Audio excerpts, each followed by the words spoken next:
Welcome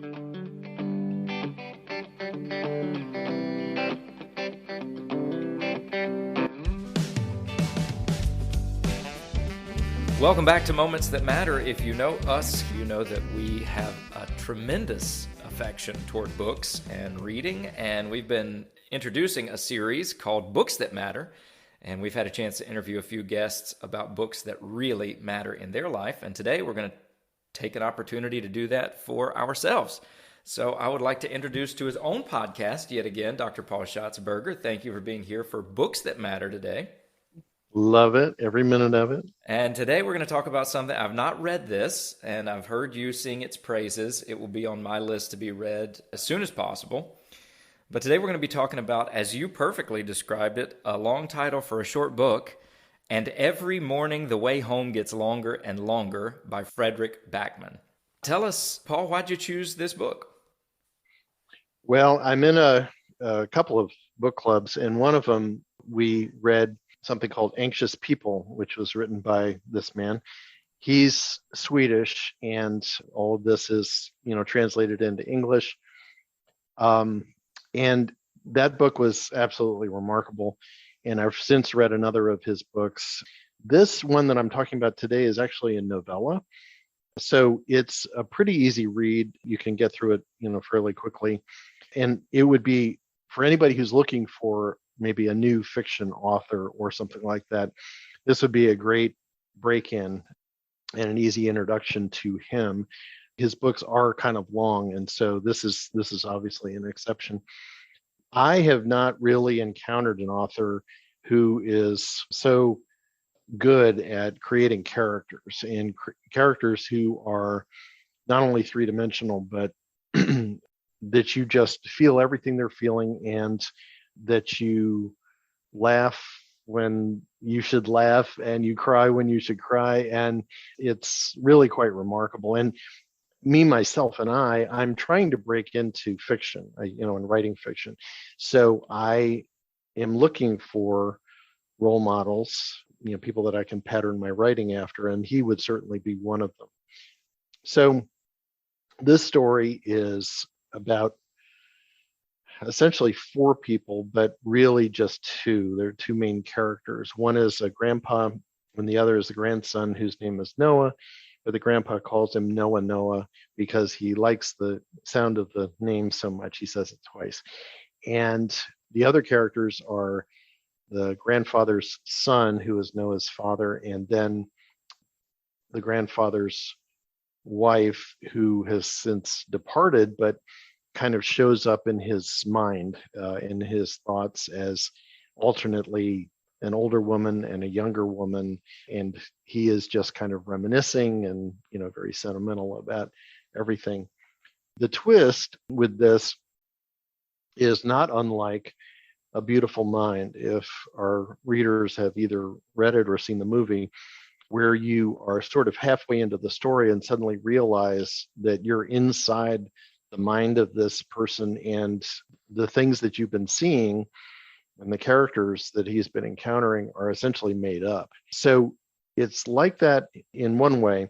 This grandpa has dementia, and it's really causing him, his body to fail. And so he is kind of going down this very, very difficult path, not only in terms of his mind, but in terms of his body. And his companion along that path is Noah Noah. And they absolutely understand each other because they absolutely love mathematics and numbers, and just kind of talk in that language to each other, which is probably another reason that I like the book. And there are so many people who don't understand them in this world, including the people very close to them. So, like, for instance, the grandmother, for instance, the father of Noah, they are much more about writing and words and everything else like that. And Grandpa and Noah are much more about numbers and especially infinity. They love infinity. And so they recite the decimals of pi to each other. And you understand in some ways what that means for the grandfather, because this is what he can still remember. These are the basic facts, and we tend to remember patterns and behaviors much more than we remember names of people or whatever it might be, as those things kind of slip away. And then of course the other kind of attraction for me is just my age. And that I've had some of these challenges in a much more mild form. These things that, especially just proper names, that seems to be anyway. So I'm glad that mostly my conversations and my communications are in written form, and I can take a moment and say, now what was that, that person, that name, that thing, whatever it is. So I can identify some with his journey, although he's way advanced. So anyway, they're on this path, and what we're seeing in the book, not to give too much away, but what we're seeing being described doesn't exist. It only exists in the grandfather's mind. And what he sees is sort of scattered memories, if you will. And so he describes them to Noah, and Noah asks about them. What does this mean? What does that mean? And we come to understand what these things really are. He's not in a square, sitting on a bench with Noah. Noah is not necessarily the age that he imagines him as a little boy. The grandmother, who is passed away, is not alive and is certainly not young, and all these kinds of things. So it is kind of a gradual revelation of how this grandfather is seeing the world. And the thing that I tell people about Frederick Backman is there is nobody who can write about desperation better than he can.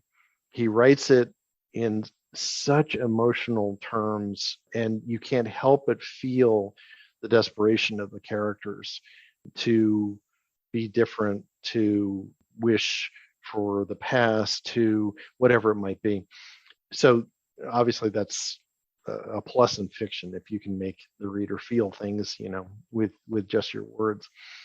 So anyway, that's kind of the gist of the thing and what it is that I find attractive about it. And I'm in a book club right now that is getting ready to talk about it. So I was rereading it for myself.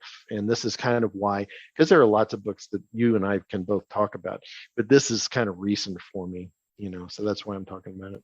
Incredible. So as you've read through it, how would you say it's contributed to your own writing and your shaping of characters and writing, maybe even of desperation, in the work that you've been working on? That's a good question, because he writes in a way that is not actually recommended these days. What's recommended these days is something called deep point of view, or deep POV, where you are only in one character's mind and only can feel what that character feels. His is much more omniscient. And so we kind of feel what each of the characters is feeling and their frustrations and that sort of thing, even though we're only in the grandfather's head. Nonetheless, there are still, as an example, there's a conversation between the father and the son at some point that doesn't include the grandfather at all. And that wouldn't normally be done in this day and age. So I don't know if I can really adopt his kind of narration, but in terms of the dialogue, that's the thing. I'm just looking, what are those words? What are those expressions? What are those ways of talking that are so penetrating and so authentic for the reader? And you can just imagine yourself saying these things or somebody else saying them to you, whatever it might be. And you're just like in the middle of the story. And that to me is completely fascinating. Intriguing. I remember our conversation not so long ago when you were explaining that to me, the change in writing styles and how things have sort of evolved in that way. Well, the title is quite long, but also quite interesting. And every morning the way home gets longer and longer. What is home for the main character, or what is this progression of home that gets longer? Is this in reference to the dementia that has started creeping in? Yes, absolutely. Yeah, he at one point, it's a really really interesting concept. At one point, he is talking to his wife, who again has passed away, and he says that she was his shortcut to go home. She was his way of understanding the world because he didn't understand the world and the world didn't understand him, basically. He was just into figures and doing his math and everything else like that. And she was the one who could pull him back in, rein him in. And so he no longer has her, his shortcut, and also, yes, his mind is going. And so he's feeling progressively more lost at various points and has he's having to do a lot more wandering around in order to find home, in order to feel some kind of peace, and feel settled, whatever it might be. So that's the intent of the title. I think you alluded to it, and those who are listening, we all have family members or friends who have themselves walked through a season of dementia with a loved one, or maybe it's far more personal. Would you say that this book has a message for those who are walking through a season of dealing with a family member or friend who is suffering from dementia? Yeah, I mean, obviously, people are looking from the outside in these situations, and it's not the person that they once knew. And so there is compassion, but at the same time, frustration, sometimes anger. And this puts you into the mind of that person. And it's really hard to stay angry with a person when you're in their mind. Again, one of the great aspects of his writing is the empathy. You can absolutely understand why this character is doing this thing, and as crazy as it is, and he has his characters always doing crazy things, always, and they don't make sense to anybody else, but it makes sense to the character. And so just being able to have some kind of empathy for people in this situation, because there's so many, and the other thing is it goes on for so long in many cases, and it's exasperating. I'll give you an example. Okay, so my grandmother lived to be 109. All right, she was vital, active until she was about 100, a little past, and she had a fall, and from that point it was kind of progressively downhill. So eventually my parents had to put her in, like it's not really a retirement home, somewhere where she could have assistance constantly, which is what she needed. And but my dad would go visit her every day, and he'd spend about 20 minutes every day with her. Well, one time he was with her, and he had been talking with her for, let's say, 10 minutes. It had been a little while. And they're just conversing. They're talking about the weather. They're talking about, whatever it is. And I'm going to clean this up for the podcast. But in the midst of this conversation, my grandmother looks at my father, her son, and says, "Who the heck are you?" You know?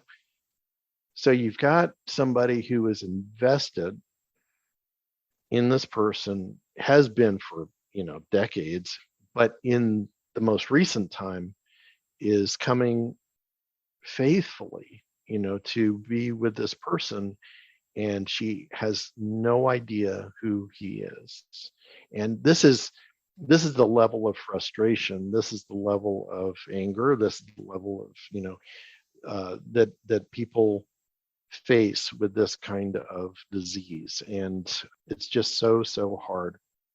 So a nice thing to see in the story is that even though the son, the grandfather's son, gets frustrated with his father, um, the grandson really never does, and he's just with him, and he wants to understand, what it is that the grandfather's seeing, and just obviously still has so much love for the grandfather. And, so that's really cool to see too. Yeah, great description. In my own family, I've had a grandmother who has passed away since, and a great aunt, her sister, who has passed away since, who at the sunset years of their life, the body was beginning to fail, but did not fail as significantly as the mind. And it was, especially for my mother, who was providing the majority of the care for her mom, and then interacting greatly with her aunt, my great aunt. It was a difficult time because it was this shift of personality. It's a person that you don't even know and they don't know you. And some traits started to appear that were never there before. Language was used that was never used before. Comments were made and statements were made that were so out of character. And walking through that season is so difficult for those who maybe have not yet walked through it before or had the experience or had the understanding or knowledge. And it takes such a great deal of patience. But to consider something from the individual's perspective, I think is a totally different shift. Well, as you think about the book, is there a particular passage or quote or portion of the book that you find especially captivating? Yeah, it's toward the end. And again, not to, ruin it for people or anything like that. I will try to get through this without crying. It's very heartrending, but just bear in mind that the grandfather through most of this has been talking about sitting on the bench with his grandson, and the grandson's feet do not quite touch the ground. Okay. So this is what it says. There's a hospital room at the end of a life where someone right in the middle of the floor has pitched a green tent. A person wakes up inside it, breathless and afraid, not knowing where he is. The young man sitting next to him whispers, "Don't be scared." The person sits up in his sleeping bag, hugs his shaking knees, and cries. "Don't be scared," the young man repeats. A balloon bounces against the roof of the tent. Its string reaches the person's fingertips. "I don't know who you are," he whispers. The young man strokes his forearm. "I'm Noah. You're my grandpa. You taught me to cycle on the road outside your house, and you loved my grandma so much that there wasn't room in your own feet. She hated coriander, but put up with you. You swore you would never stop smoking, but you did when you became a father. You've been to space because you were born adventurer, and once you went to your doctor and said, 'Doctor, doctor, I've broken my arm in two places.' And then the doctor told you should really stop going there." Grandpa smiles then without moving his lips. Noah places the string from the balloon in his hand and shows him how he is holding the other end. "We're inside the tent we used to sleep in by the lake, Grandpa. Do you remember? If you tie this string around your wrist, you can keep hold of the balloon when you fall asleep. And when you get scared, you just need to yank it and I'll pull you back. Every time." Grandpa nods slowly and strokes Noah's cheek in wonder. "You look different, Noah. How is school? Are the teachers better now?" "Yes, Grandpa. The teachers are better now. I'm one of them. The teachers are great now." I've read that a few times and I've cried every time. It's this realization that, again, what he's been seeing, which is Noah as a little boy, is not in fact the case. Noah has grown up, and Wow. he's always asking his grandson about, or had always asked his grandson about school. How are the teachers? Because the teachers never understood Noah, just like they probably never understood the grandpa. And so here he is, finally seeing or hearing anyway, his grandson the way he actually is, as an adult. And so anyway, you just get this sense of things just shifting, just moving constantly for this person because of this dementia. And it's just so hard to kind of grasp a hold of something and know that it's real. And this is why he mentions the balloon, because the balloon was the grandfather's way of reassuring the boy, when they would camp in this green tent. And now the roles have reversed, which is always what happens, with this dementia. And so now the grandpa is like the little boy, and the grandson is actually the adult in the room. And I don't know, to me, it's just remarkable. The whole thing is remarkable.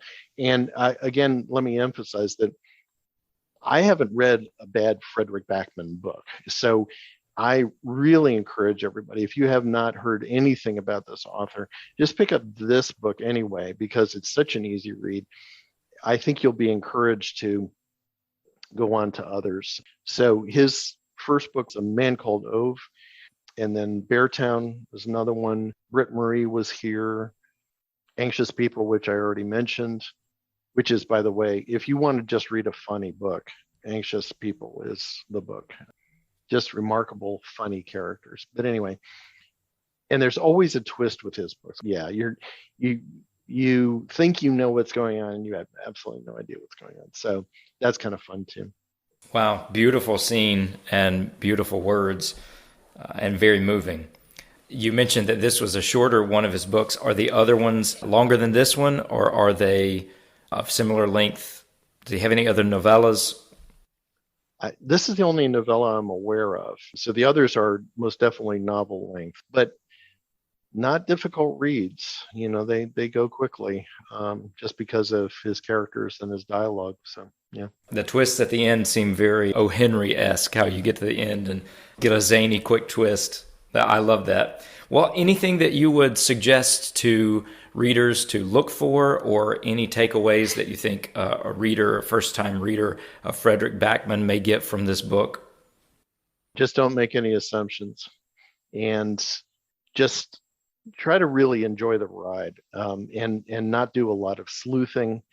Not treat it like a mystery, or something like that. Just read it and enjoy it, because I think that's the way he writes. I don't think he writes like a mystery writer or something like that. I think he just lets his characters live and speak. This is something that I was reading actually just today. Madeleine L'Engle was writing the introduction for a book by Dorothy Sayers. And Madeleine L'Engle is talking about creativity and, where does creativity come from, and that sort of thing. Madeleine L'Engle says, when the writer allows the free will of the character, this is a metaphor for God's respect of our own free will. And I believe that is most definitely the case with Frederick Backman, probably more than most authors. He doesn't seem to have an agenda other than allowing his characters to speak, which I would love to emulate in my writing. Brilliant. Just as an aside, this book was written in 2016, it looks like. I guess he is still currently writing, and new work coming out on the horizon. Great. Wonderful. Well, thank you so very much, Frederick Backman, an author to keep our eyes on, and great to focus on. And every morning the way home gets longer and longer. Why don't you get yourself a copy and read it and drop us a line, see how much you enjoy it as well. But thank you once again for tuning in to Moments That Matter. We'll see you next time.